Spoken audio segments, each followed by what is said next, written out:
So, good evening, everyone. It's now 7 p.m. and I'd like to start the meeting of the General Services Committee. In the absence of Councillor Kent this evening, I'll be chairing this meeting. I'd like to remind everyone present that this meeting is being live streamed and recorded. Item 1, apologies for absence. I've received apologies from Councillor Kent with Councillor Maurice Cook substituting. Item 2. Could I have approval of members of the minutes from the 10th of July 2024 as published on page 5 of the agenda? Also on the table in front of you are a copy of the exempt minutes which have been tabled this evening for your approval. These recommended that Liz Haynes move to the interview stage for the post of Assistant Director of HR and OD. Pleased to say that Liz was successful at the interview and has already taken up the post. Can I have approval for both sets of minutes, please? Agreed, Chair. Thank you. Item 3, urgent items of business. There are no urgent items of business. Item 4, declarations of interest. Does anyone wish to declare a declaration of interest? No. No, thank you. So, item 5 is the annual pay policy statement for 2025-26. Could I ask Dan Fenwick to present this item, please? Thank you, Chair. As members are probably aware, the council, like all other councils, has to agree a pay policy statement in accordance with the Localism Act from 2011. This statement will then go into part of the budget papers for approval. The statement is attached, it's in a standard format, has to cover a certain number of things, and since the last statement agreed last year, there have been very, very few changes, although the report sets out matters that have taken place over the past year and before. Beyond that, I really don't have anything to add to that other than to seek the committee's approval to recommend this on to full council, and obviously I can answer any questions from members. Thank you, Dan. Does any member have any questions or comments? Councillor Maurice Cook. Thank you. Just with one, well, it's a couple actually. The acting up payments, is there a specific period of time that somebody would have to act up to the next level to actually be able to utilise that acting up payment, or does it have to be a regular type thing? So if someone was covering, say, every Thursday, or if they were doing something for a month, would they then, or if they were only doing it for a day, would you see that as not requiring the acting up? I couldn't see the rules of engagement behind that. I can obviously get the detail. I think the expectation, it's an ongoing acting up. So, for example, a vacancy arises in a post above and there may be an internal recruitment for that. Somebody is successful for that, and for a period of however many months, they're likely to take up the acting up, and it could be pending the permanent recruitment to that post. I don't think it's there to cover the odd day here and there. There'd be other ways of remunerating that, and to some extent we would hope our employees would be willing to act up and take on that additional opportunity without going through this process. And that's my understanding. I will go back to HR because I don't have the detail, and if there is anything more specific about how this applies in practice through an acting up policy, I'll get that to all members. I do think it's useful because actually I think it's something that can come bite you by, and it's actually, it's very clear then for the people that work here what the rules around it are, and it's not ambiguous in any way. I do think it's worth making that. The other question that I had to ask was, obviously there are pay bandings. So if somebody's going for an increase and they're already at the top of the band, do they just not get it, or do they get a one-off payment, which clearly doesn't go on their base salary, or do they just not get anything? Or do they get the part of it that takes them to the top of the band, if that makes sense? I think so. I think my understanding is that each post is graded in accordance with a scale, a point on the scale, and an employee would normally rise up through the bandings, and if you get to the top of the banding, that's where you stay until the post itself is regraded or re-evaluated because the duties have changed. I think it's as simple as that. Yeah, but there are other. What I'm saying is, when there's a salary review, so just for instance and for ease, it's £1,000 you're going to get extra a year for something. You are at the top of your band, so you aren't able to have that salary increase on your base salary. But there are opportunities sometimes to give it as a one-off payment, which then makes sure that people are still being rewarded and motivated. And if they're at the top of the band and, you know, I've been in that position for, you know, at the top of the band and you don't get anything, sometimes it can be quite demotivating.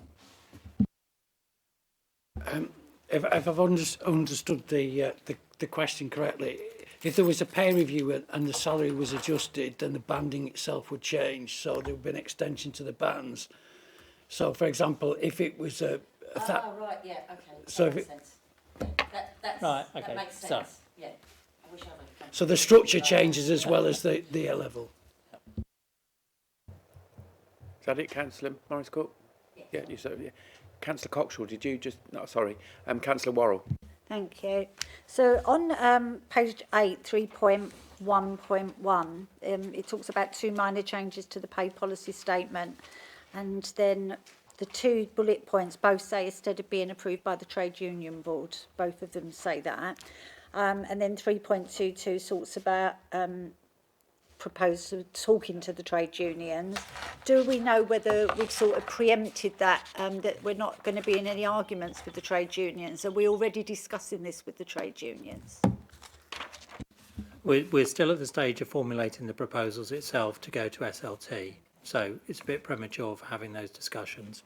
I think then also when looking at it, it will be the degree to which it's something that falls within management action or requires formal consultation with the trade unions, but obviously in the spirit of good employee relations, that where there are going to be changes that affect across the board of all employees, there would be at least informal consultation about what those changes are. But as I say, we're still at a very preliminary stage on that. I'm just going to come in on the back of what Councillor Walsh just said. Does that mean then if there's some change to this policy throughout the year, you bring it back to General Services to inform them of that change that you've made? We certainly can do. Okay.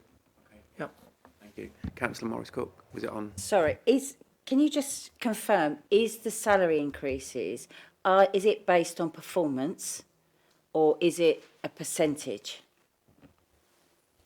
Is there a level of performance behind anyone's salary increase? Yes, under the current system, that's correct. It's exactly how it is. It's based on a performance assessment that's carried out by the management within the directorate, but then is moderated by human resources to ensure that there is a consistency of application. And then an incremental increase is then, if they've hit a certain standard within the performance framework, then they gain an increment. I'm interested in, I'm sorry to labour the point, but I'm interested in what you say about being moderated, because obviously you have the natural distribution curve, and you would expect most of your people to be in the middle. You will have outliers that will be the high performers, and you will have those that are sometimes forced into the other area, which is often a bit of a bun fight between senior managers for their own staff. I really hope that's not something that we partake in. No, the moderation is simply to examine whether managers are being consistent across the piece in the way that they've applied the criteria for the different levels of performance that somebody's attained. So can they demonstrate they're being consistent with others? So it's not an issue of driving the numbers in a particular direction. It's more trying to ensure that managers across the whole council are being fair and consistent in the application. That's actually quite reassuring. Thank you. Apologies, Councillor Muldowney. Thank you, Chair. Just coming in about what Councillor Worrell said, I was just wondering if you're able to share, what is the membership of the Restructuring and Resourcing Panel? I don't have that membership in front of me, but I can share that with members. But it's largely made up from, for example, human resources. But I'll get the list to you. Thank you. Otherwise, I just had two comments. So I was glad to see that a new grade structure for senior managers with grades determined through the use of the Local Government Association's Chief Officer Job Evaluation Scheme is being used. So as I understand that, that helps to ensure fairness and transparency, but it doesn't actually determine pay rates, but it's about ranking the importance of different roles to the organisation. So I'm glad to see that coming in, given, you know, in the past, obviously, there's been controversy about highly paid senior managers who didn't deliver, let's say. And also in the risk section, I was glad to see that job evaluation scheme that was referred to should help to contribute to the reducing equal pay risks by justifying the grade of each position, because obviously we know of other local councils who have ended up in very sticky circumstances through problems with equal pay. So I just wanted to note those two things, and thank you. Thank you. Any other member wishing to speak?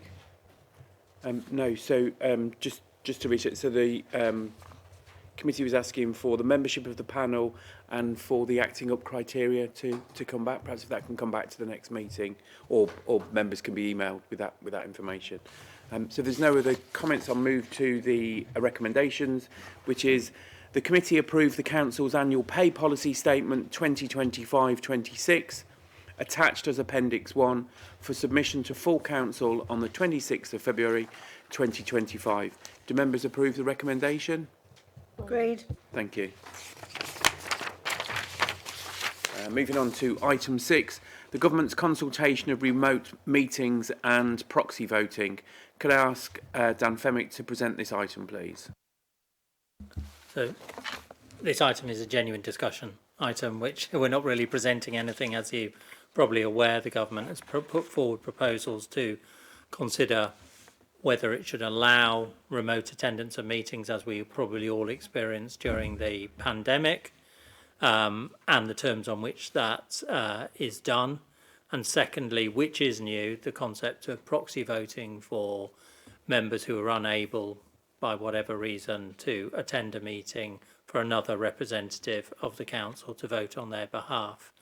I think the issues are well known by members and it's really open to discussion. What I would say is the questions themselves are set out from 5.5 onwards with regard to remote attendance of meetings, and then from 5.13 with regard to proxy voting. In terms of a response, obviously we can provide a response on behalf of the council if that's the will of the committee, and we can go through the questions and answer those, or a more general response could be given about the major issues and any issues or concerns that the committee wishes to express to government, or obviously, as you're aware, we're under no obligation to respond and see how the debate goes forward. So really, beyond that, I mean, I think if I was to express a view, having been through the whole period of the pandemic using remote meetings, they are a useful tool, but they aren't a replacement for in-person meetings. And therefore it might be a useful thing to have as a power to have, but for the local authority itself to determine when it's used. And possibly the same with regard to proxy voting. You can see certain situations such as maternity leave or long-term sickness where it might be a useful way of ensuring an electorate's will is communicated and participates in decision-making in the council, but there equally could be clear dangers in having a wide power in that respect. I mean, that, you know, just some thoughts and really opening it up for a discussion amongst the committee. I don't know if Dave wants to add anything. Yeah. Thank you, Dan. Councillor Muldowney. Thank you. I've already answered individually the survey. So I've put my views forward there.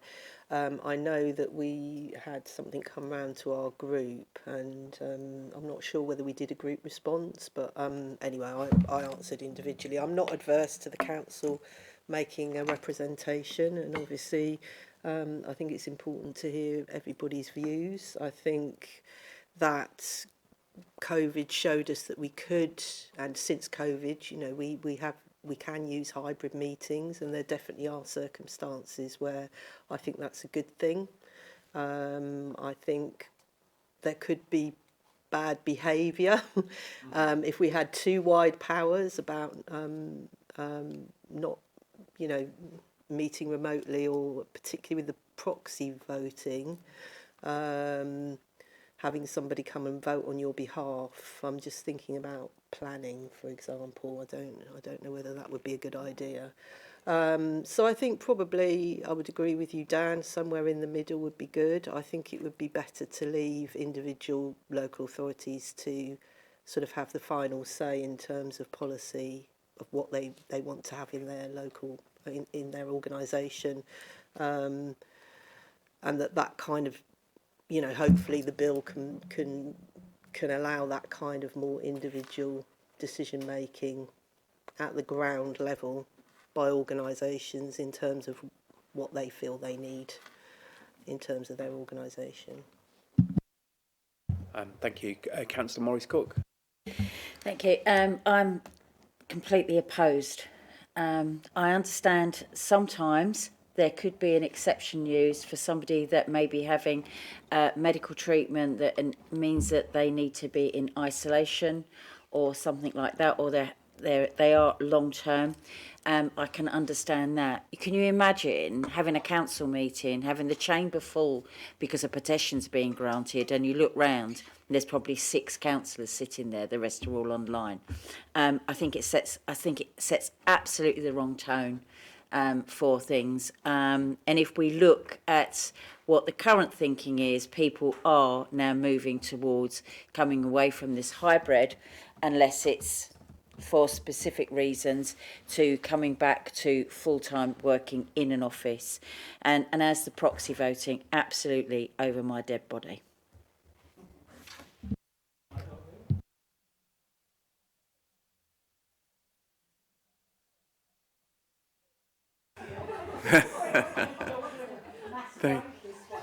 Councillor Watson. Thank you, Chair. I totally oppose this at all. I'm still mortally scarred by seeing some of the Teams meetings that have taken place, and people eating dinner and walking around half naked. So I'm really against that. If you're ill, you're ill. You take that time off, and you're ill. As for proxy voting, I totally don't agree with that. Especially when planning and licensing, I don't think it's the right thing to do. And also, what it means is that you will always, I know this is politically wise, you'll always have 49 votes regardless of what. Yep. And actually, part of it is that democratic bit of not and voting there on your feet. So I'm all for some training online. I think some of the training is not a problem, but I think that like scrutinies, full councils, cabinet, all of the meetings that we need to be in needs to be here with officers face to face and just make it work. But other than that, no, I'm not happy. I'll bury Val and I'll proxy vote her every single time. Councillor Cogshaw. Thank you, Chair. I was a bit. I'm pleased actually about the general view I've heard so far, because I'm of the complete view. I was shocked at the end when the government was doing a consultation on this. The idea is we are elected to be here. I don't agree with proxy voting in Parliament either. I don't agree with that either. You're elected. Your people are there. And I've been far too mortally scarred in chairing Health and Wellbeing Board and trying to make that role of that board, and all the time no one turned up because we're attending online, and then they don't even attend online. It's just complete. I don't see it working. It's not functioning. It diminishes the role of councillors. You start to just being you're meant to give time to the public, and suddenly it's 6 o'clock. I'll just log on and I'll just put a picture up. Like, don't have to. There is some real risks of that. there is a conversation piece of, do you want to try to have more powerful meetings? And in terms, if you look at some authorities only meeting full councils 3-4 times a year for very serious matters of debate, I think that's a better place to be having the conversation than actually talking about whether or not we can join online, half the place is empty. It doesn't give the right image.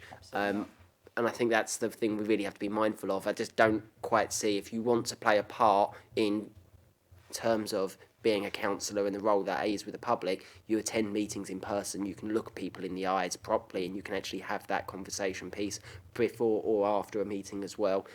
I just think it opens far too much leeway and bad behaviour. So I'm quite pleased with some of the views I've heard already this evening. Thank you. Councillor Worrell. Thanks, Chair. So I'll probably sit a little bit different to other people, as normal. My main reason why I would say that we can't do this is we just don't have the tech for it. It was an absolute nightmare during COVID that people were lost to line. We had to abandon meetings and the like. So for that reason, I don't think that we should. Also, don't believe that it should just be a choice to join hybrid. I think that, but I do believe that in exceptional circumstances, people could be able to join online. So I don't think for me it's a straight no. And as for proxy, I think that, again, if we was very, very, very tight on this, and I take an example, if you was off and you was very long-term sick with mental illness, or that you was on maternity pay and there was a reason why you couldn't return from your 6-month meeting, because after 6 months of being on the sick, you would trigger the by-election. But if that meant that you could join that and have a proxy vote for that one, but that wouldn't trigger a by-election. So I do think that there could be, but that's why it's a consultation, is that there will be different views. I think if it was tight enough and the good reasons were very, very tight, that there is reasons. And I'd rather a councillor wasn't forced to resign because of the 6-month rule, then I would prefer that they was allowed to have the proxy vote. And so I think that, no, I don't think that we should move to hybrid, because I see some really poor behaviour. I think I even see one councillor with a glass of wine in their hand joining a meeting, you know, and it just wasn't acceptable. So I don't believe that. I don't want the hybrid stuff, but I do think that there are, in exceptional circumstances, reasons for proxy. Thank you, Councillor. I mean, not to reiterate some of the points that he said, but for myself, I think about open and transparency, and I think that goes out the way when you've got people online. One of the comments in here, is it likely to increase diversity? I can't see any way, just because you can join online, how it would increase. I mean, we should be able to make facilities available if someone's, you know, lacking mobility or sight or hearing or whatever it is. We should be able to do that here in the council offices. My biggest fear, because I was probably one of those that was disruptive during the pandemic online, I admit it, I was, because I got frustrated, not by current officers, but by officers that previously were there. I felt that they were trying to manage councillors through that system and keep us out and keep us away from finding out what was actually going on. So that would be, someone's mentioned planning. I mean, how you can have a proxy vote on planning? I mean, that's you're accused of predetermined straight away. It just goes out the way. And the last point I'd make, and I think hopefully it's a positive one, since the BVI, when 49 councillors weren't talking to each other, because we all fell out with each other, if we all go back online, we'll never actually see each other. I think we've improved relationships amongst councillors since if we're all online and we're not actually here having a sandwich with the mayor, you know, chatting after meetings, seeing each other face to face, again, where will relationships go between all 49 councillors? So I can understand what the monitoring officer says about the council having the power to occasionally do it, which I might be persuaded that's a good idea, but my fear would be that it could be used to manage councillors rather than actually improve the working of the council. So from that, Councillor Muldowney mentioned that she's already responded to this. I take it as a committee we don't particularly want there to be a collective response from the council. We'd rather do our own, whether it be individually or through our groups. Am I right in saying that? We've all done it, yeah? Yeah? Is that okay? Sorry, Councillor Speck, did you? Sorry, yeah, I did. I was only going to speak earlier, but I probably didn't. One reason why even in a room we sometimes can't wave properly. Yeah, I fully agree with what virtually everybody said. I think Dan's right that there needs to be, there could be an opportunity. It's very rare that we would ever have an emergency meeting, but it is within the Constitution that something like that could happen at some point in time. So within that, I think as long as within the Constitution there is the allowance to use it for those purposes, as everyone, or virtually everybody has said, I see so much to be lost and nothing to be gained. So whether we do it individually, I'm quite happy to fill in my own answers, or I think the consensus appears to be it's a sort of fairly strong no, isn't it? Thank you. So I'm moving to the recommendations. If I'm right in saying there's only one recommendation, and that is, for the reasons set out in the report, the committee is recommended to consider the consultation paper on remote meetings and proxy voting as a Appendix 1. And I'm taking the other two recommendations. We're not, so it's just that one? Do I have agreement? Yeah? Thank you. Moving on to item 7, can I have agreement in members for this meeting to move into exempt session and for the public and press to be excluded? Thank you.